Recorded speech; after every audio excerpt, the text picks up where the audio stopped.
Thursday night session is Saturday, 15 hours, Crown Academy. Gonna have a great time with Crown of the Kobold King. I love this map. It's been rocking.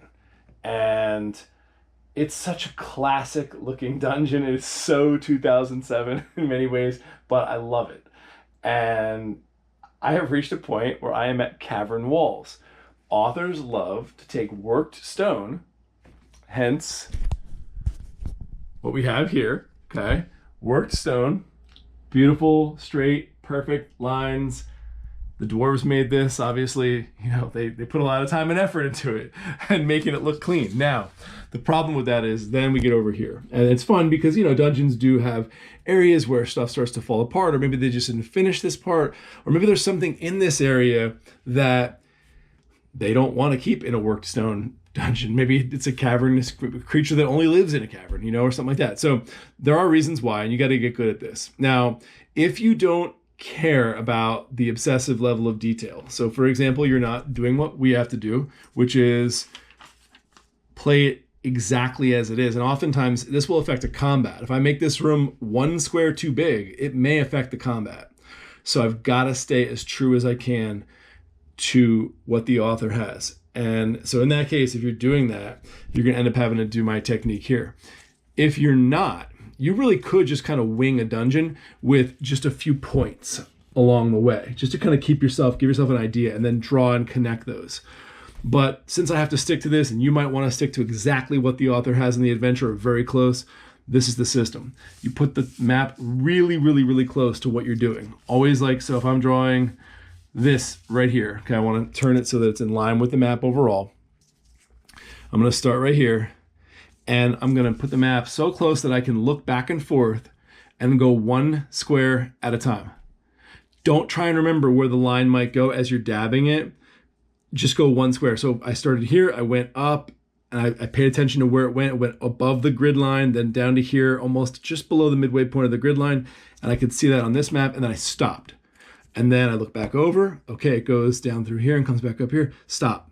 Look back over, come back over, okay, it goes like this. And yes, that is gonna take a while. And that's what's kind of frustrating about caverns, but it's totally worth it. It looks so good when it's done. And then you know that you stayed true to the adventure. You didn't give a large creature even more space than it should have had, or less space, which is more common than it should have had. People don't account for the width of the marker sometimes. They just think, that looks pretty good for getting like it has a huge creature in the room.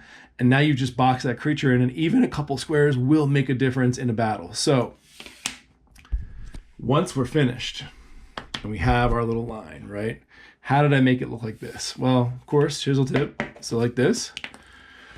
And I pulled, always pull. I'll move around the table, I'll flip this thing, twist it, always pull. It looks so much cleaner. And even if you do it in segments here, it looks like I'm in one segment, boom, and then one segment, and then another segment. That's how I'm gonna do it.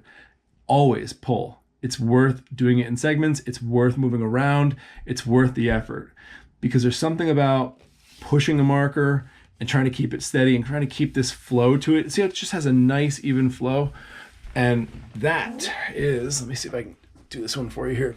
So I'm gonna take it from about this point. I don't wanna crank my hand. Don't want to do that. And I tend to do the middle. So when I dot these, I'm going to do the middle of the chisel tip, but you can always, like, maybe you prefer knowing that your dots are the edge. So you'd put the point here instead of out in the middle of it, right? And this is minor stuff. You don't have to worry about that too much. But like I said, some people want to stay super close to exactly intent of the author. So I'm going to pull, follow my line as best I can.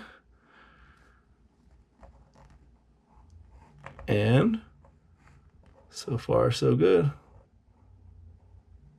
I like it. Now, I'll tell you what I don't like. This part. When I was doing this, because I kind of went for too much, I should have just done less, because I didn't have the marker placed completely flat on the vinyl. Just pulling it up the slightest amount. See how that's a little thinner? So I'm gonna have to either just go over that again, which I'll probably do, or when I go to black it in with this, which I like to come over and black these, make them super dark, I'll probably just add a thin layer with the fine point just to widen this one part out. And that is how you do Cavern walls.